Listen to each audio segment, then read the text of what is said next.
Welcome to Shift, a college admissions ACT, SAT, and CLT podcast for a changing world and admissions world, definitely. I'm Tyler, the founder of Achievable, and we have an affordable ACT course that includes everything you need to ace your test, including a full textbook, tons of questions backed by our memory enhancing algorithm, videos on key topics, a built in study planner, and full length practice exams. You can get a free trial by going to achievable.me, and if you like it, the code podcast gets you 10% off at checkout. Now, let's get started. So today we've got Jayson Weingarten from Ivy Coach with us. And Jayson, I'd love if you could introduce yourself and your company. Sure, it's great to be back. So I'm Jayson Weingarten from Ivy Coach. We are a leading boutique college admissions consultancy. We've been around since the mid 90s. We've been helping students earn admission to the most highly selective universities in the country for going on a generation now. And we really are excited to talk about today's topic around the SAT and ACT. Yeah, yeah, and I think you wanted to title this, and I think we'll stick with the title here. The biggest lies in testing, right? So let's take it from the top. What's the first one you want to talk about? So before talking about the first one, just to say that when we are meeting with our families, or before we even someone signs up with us, we offer a 1 hour strategy session. And usually during that strategy session, we will go through the student's profile, academics, extracurricular, help them hone in on a hook, really give them a plan to execute. And a lot of what we hear during that time is, oh my gosh, like I can't believe, so many things that I thought were just not the case. And I Mm, don't think that there is a topic where that's maybe more true than testing. There is such, still to this day, I don't even want to call it misinformation or disinformation, just complete lies and untruths around this topic. mhm, And when you have a new crop of students every year who are going through the test prep process and the actual test taking process, these lies just don't seem to go away. And so, I would say that the ones that we'll go through are probably the top ones that come up time and time again when we are meeting with families, when we're talking about our services, when we're really giving students a plan to execute on. The first, lie, misconception about the standardized testing is that they are a measure of IQ. That this is like a Mensa test, that your score is going to be fixed, and if you're a really smart, intelligent person, you're going to get a very high score, and if you're a very dumb, unintelligent person, you're going to get a low score. And if that were the case, then the entire test prep industry would not work. It would just not exist. So the fact is that students, when you are sticking with a great test prep program, if you are doing the books, if you are using a course, if you have a tutor, if you're able to increase your score, then that maybe, are you increasing your intelligence, or are you mhm, just getting better at a test which is not an intelligent test but is just a college admissions entry exam? mhm. Yeah, and I think that that's such an important point because I definitely remember when I was in school, right? Kids were always talking to each other about their test scores, and it did feel a little bit like a contest, right? Um, but also, it's really important for the kids who like aren't getting the score that they think they deserve and feel like there's something wrong. That this is like not getting the test score that you want does not mean that you're any smarter, like, less smart than your peers. It just means that you haven't been prepared for the test specifically as much. And I think that's Exactly. really important going into this process because I think a lot of my guess is that a lot of the students that, are coming to you with their parents kind of looking at tutors are probably thinking, oh, like, I'm not basically I'm not as smart as I really am, right? And there's like sort of a mental aspect to it that you want to get over pretty quickly so that you can get to the business of learning the test. Exactly. And the the phrase that you use there at the end, learning the test, is exactly right. Yes, these exams do assess your academic skills, reading comprehension, math, grammar. Maybe you can throw some certain cognitive abilities in there, but they're Mm-hmm. not providing a comprehensive intelligence measurement. Hmm.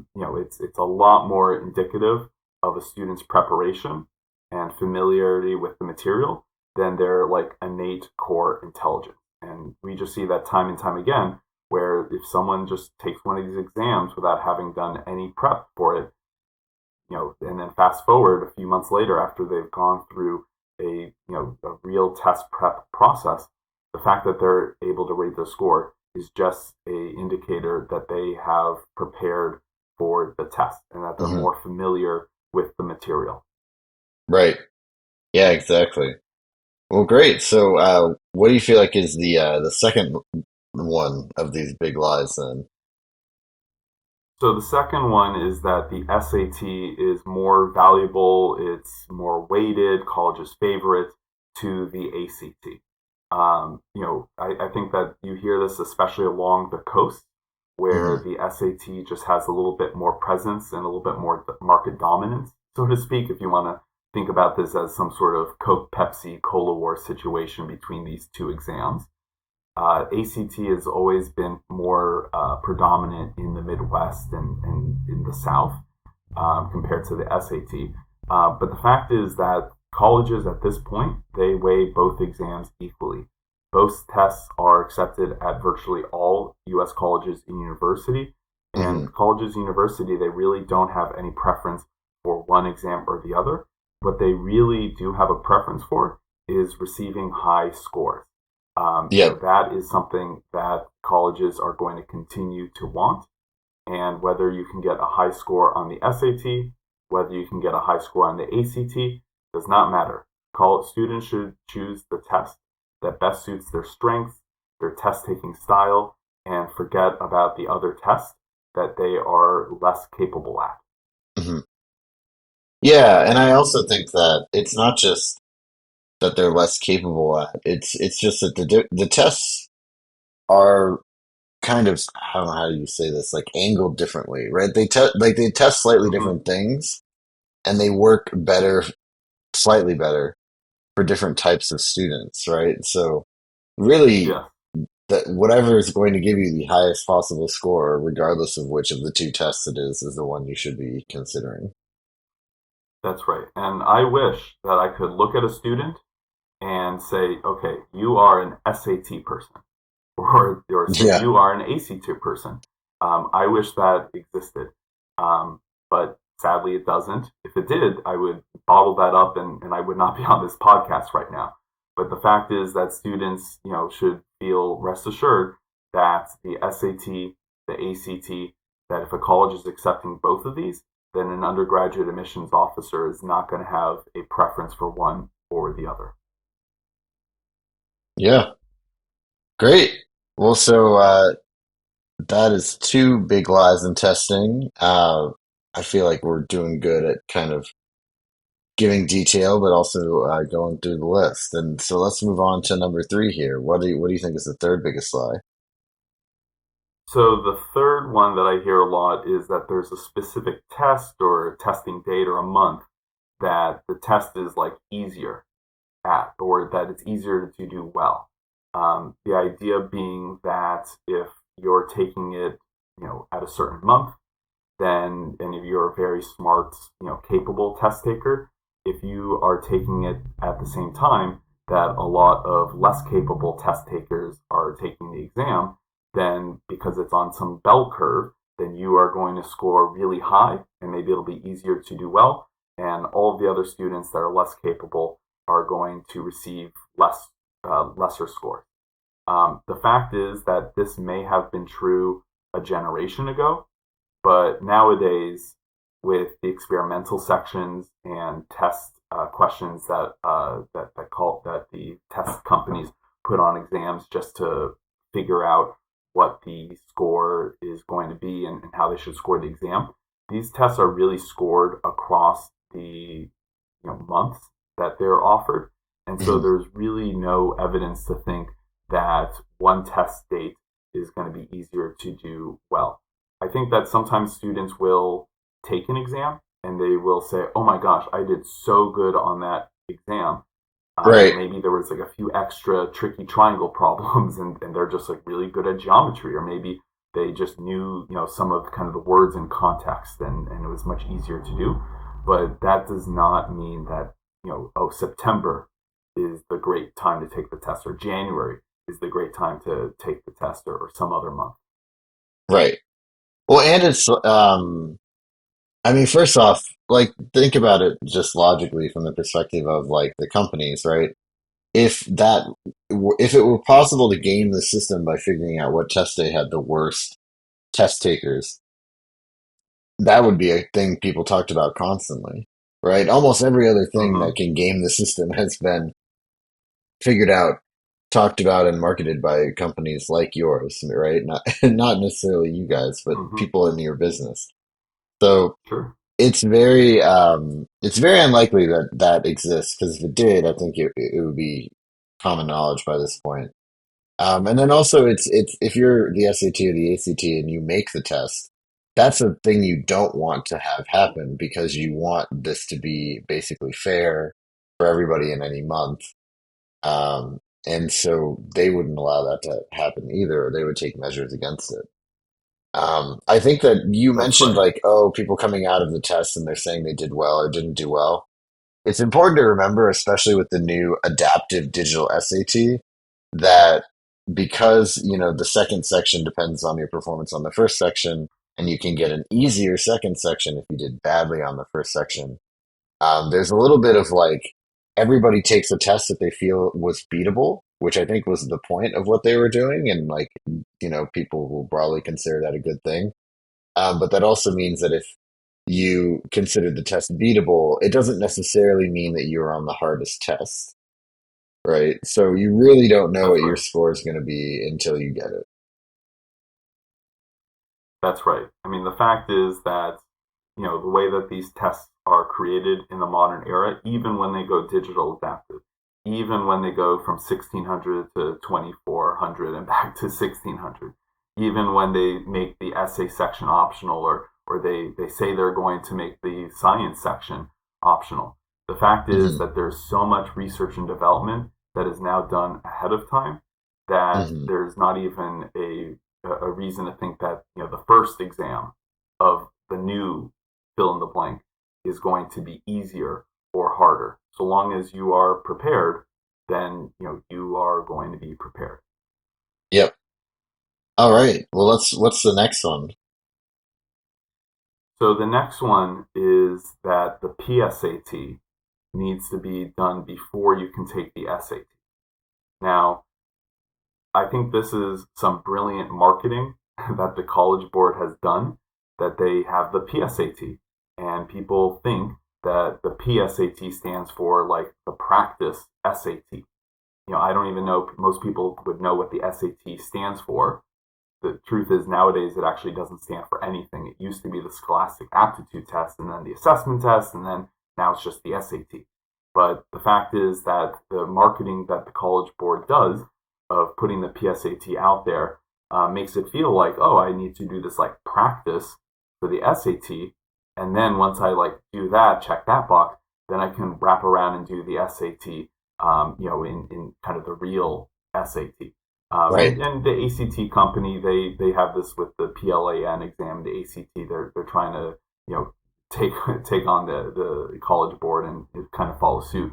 But the fact is that the PSAT is by no means a prerequisite for the SAT. Hmm. Doing well on the PSAT is not necessarily indicative that you should take the SAT instead of the ACT. The doing Hmm. well on the PSAT just means that hey, you probably are a good test taker. The PSAT in a student's 11th grade year is used for the National Merit Scholarship. Hmm. That is an entire other episode, I'm sure, of this podcast that we won't necessarily get into that program. But there's no impact of what your PSAT score is on your SAT score on college admissions. I have students right now that I'm working with who are in ninth and 10th grade, they've seen all the math. They are native English speakers. They can certainly do the SAT. And I have one that's going to be doing the SAT fall of sophomore year and another one that's going to do it the summer between ninth and 10th grade. There's no reason to wait. The more that you, kind of are able to do the SAT earlier, the better. It just leaves more exam dates to take the real exam. Right. So I would not wait for the PSAT for fall of your junior year, and then limit yourself to only a handful of SATs after that. Right. Well, and the PSAT is like purposefully testing easier stuff than the SAT, right? It's like if Mm-hmm. you if you were really trying to get to the level of varsity soccer, would if you're already there, would going back to JV for a year help you? Probably not, right? Like you should just be playing at the level you want to play at. That's a really good analogy. Yeah, thank you. Sports analogies always seem to work, right? It's got to score more points than the other team. Um, Yeah. well, great. And so let's talk about then the last one. So the last one, which is I think maybe a little bit more controversial and maybe needs an asterisk or some extra nuance around it, is that the Sure. tests are inherently racist or they're inherently sexist or Mm, whatever kind of bigotry or ism is that you want to say. I've heard them all, and I think that people have said them all. The fact is that these tests themselves, they're not designed to, to have any racial inequities built into the test. mm, I would say that it's been proven time and time again that the standardized tests, they are much more reflective on a student's preparation, a family's socioeconomic status.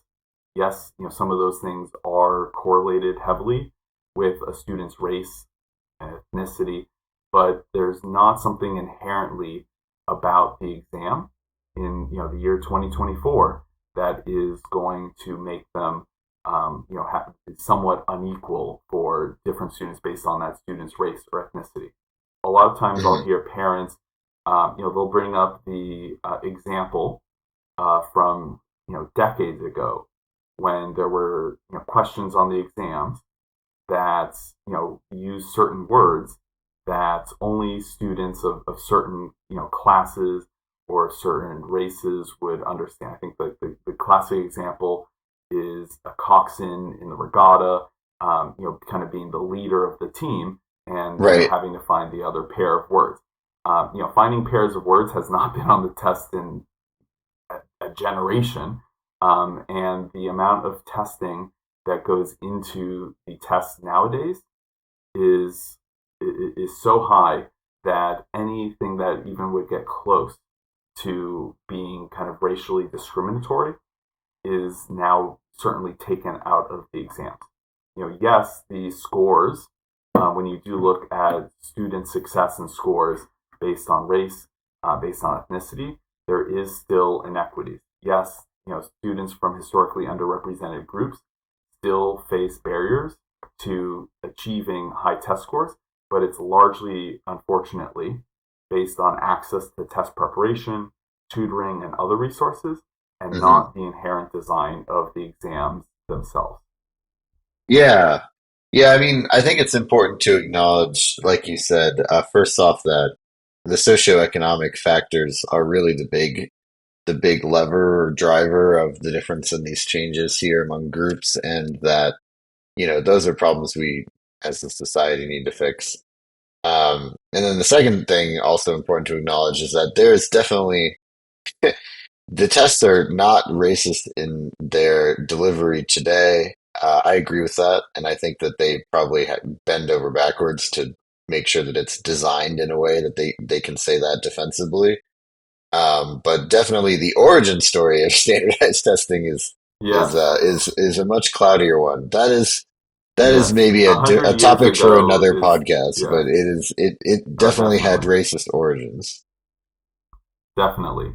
And that being said, yes, the origins, 100 years ago when these tests were first being introduced, is a very dark history, and that is certainly something that today, we luckily don't have exams that are inherently racist, that are inherently targeting certain groups for exclusion.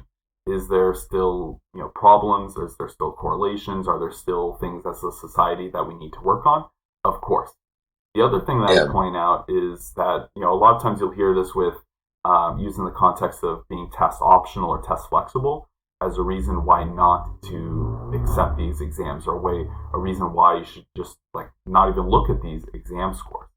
You know, I would say that a student who, to me, is going to a school that is heavily resourced, that has an amazing AP or IB program, that has infinite extracurriculars, that has a low student to guidance counselor ratio. Those are going to be just as, systemic inequities that you would point to Hmm. as the SATs or the ACTs being inherently racist. I would say that the more data that we have, the better, because at the end of the day, it's not like what we're talking about right now is unknown to college admissions officers. They Right. understand the issues, they deal with the issues day in and day out.